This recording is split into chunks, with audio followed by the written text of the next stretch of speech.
Hello, I thought I would talk about my further study with this book. I talked about it a little bit, but I completed chapter 2. And this was actually kind of difficult to do. Not the numerology part, I mean, it's just really addition, but figuring out and applying it to your life, which I can see where the book is going. So the first part was just getting acquainted with the cards, which is kind of misleading because it doesn't like tell you meanings of the cards yet. They get to that, but not right away. So the tarot journal is what comprises chapter 2. And so it starts off with just a 3-card spread and how it, and then there's like a daily reading chart, which I've not gone back and done. I just did the initial one. And you do your mind, body, spirit card. But then it does something strange. It says, switch the cards around. How does the story change? Now switch them around again. How does the story change even more? Does that make you think more on what the cards mean? Has it changed? How does that apply? Is it more accurate? And it really talks about the visual nature of the cards themselves, which is different for me. It's body, mind, spirit in the 3 that they start you off with. But then they say try past, present, future, subconscious, conscious, superconscious, child, parent, adult,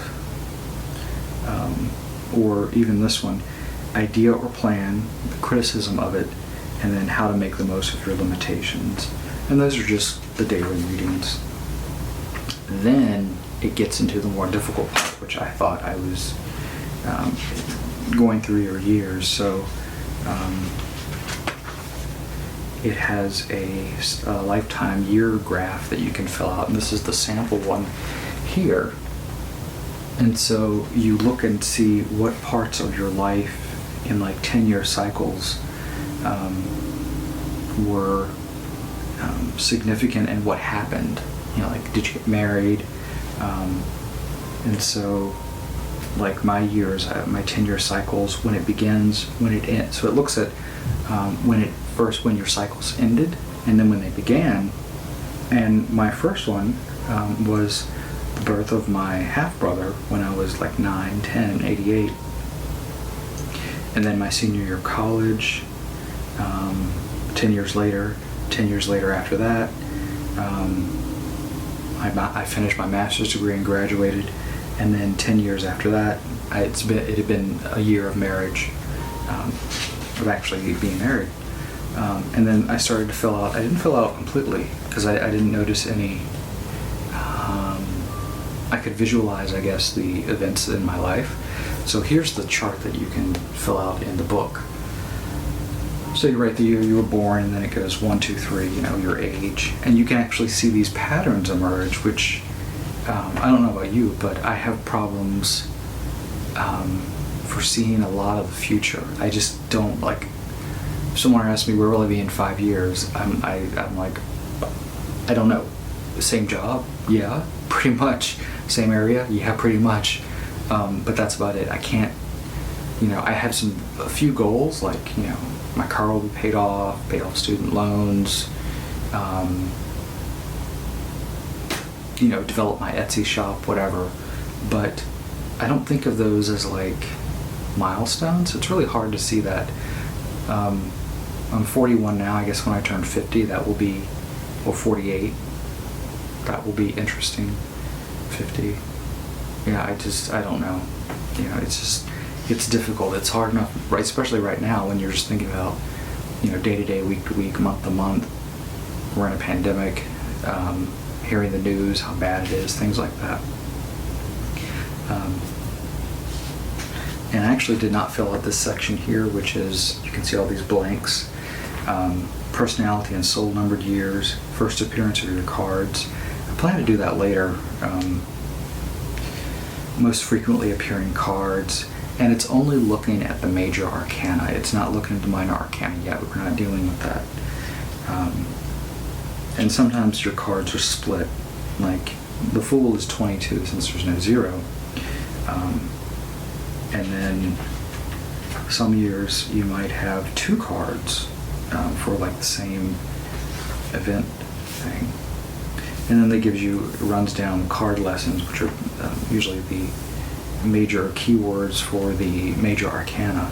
And they do a really good job, like, and it says Strength, Lust, Wheel of Fortune, Justice, Adjustment, Temperance, and Art. So it's also giving some leeway for the Crowley Toth deck.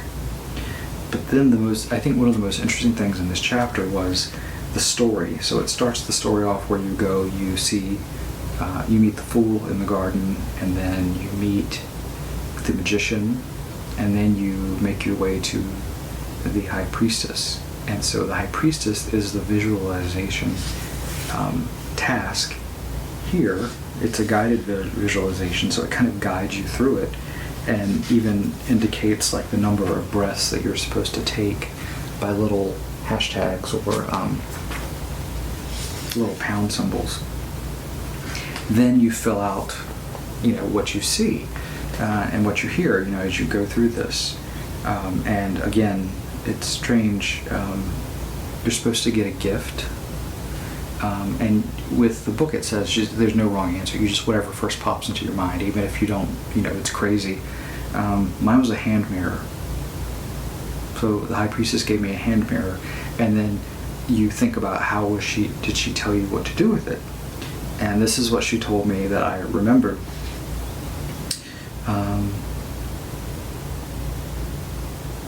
Only that the hand mirror was powerful, and that I'd know how to use it when needed. And that's it. But you had to visualize the temple with the High Priestess, the smells, what did you hear, what did you see, what did you feel? And that was really neat. And that was the end of the chapter. So it really, it did a good job, really grounding you and getting you ready for the other chapters. Because the next one, chapter 3, is reading the cards. And actually, it goes through interpreting the suits, the elements, a little bit on card reversals. It's a very short chapter. And then it goes, the 4th chapter is the Celtic Cross spread,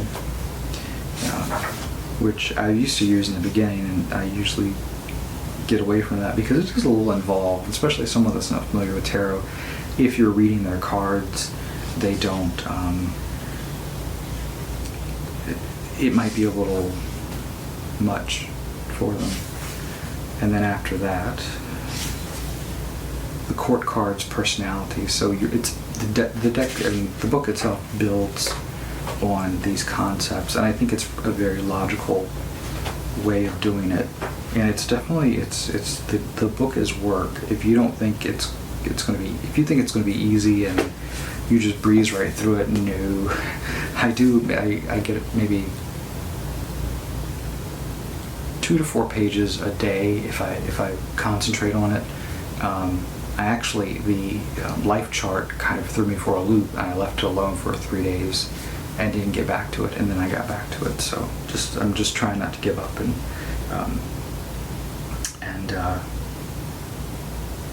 finish the book, because I'm learning quite a bit from this.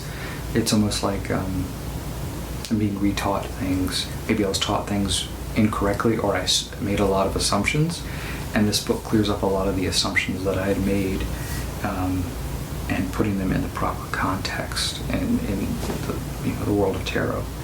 So that is really, really neat. It's a good workbook.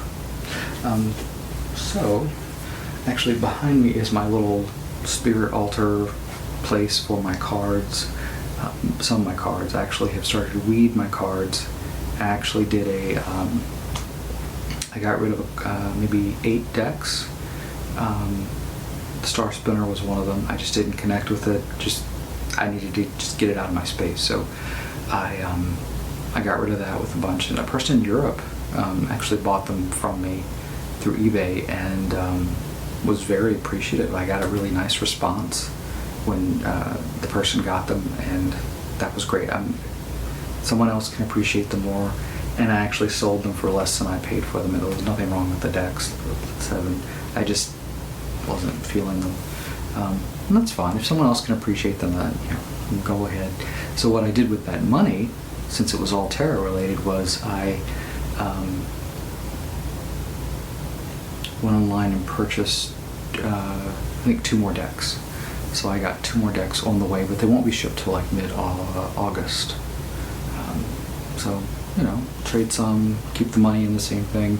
That's one thing I try to do. If I make money with selling teddy bears or my crafts, I kind of put it back towards that. So I keep these, like bank accounts, different accounts. I just keep track of it mentally. Sometimes I go over, sometimes I shift stuff around, but usually I try to put it back into whatever I'm doing. If it's something I want to collect, with selling like the craft stuff, I'd buy new scissors or supplies,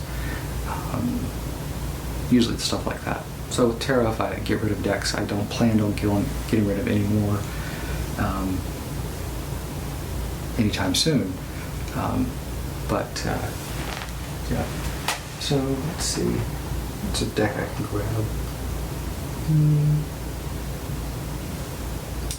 I've actually been wanting to, here we go, work more with the Liberty and the Ceremonial Magic deck, because I bought the book that goes with this, and the Liberty I just really connect with this deck for some reason. It really resonates with me.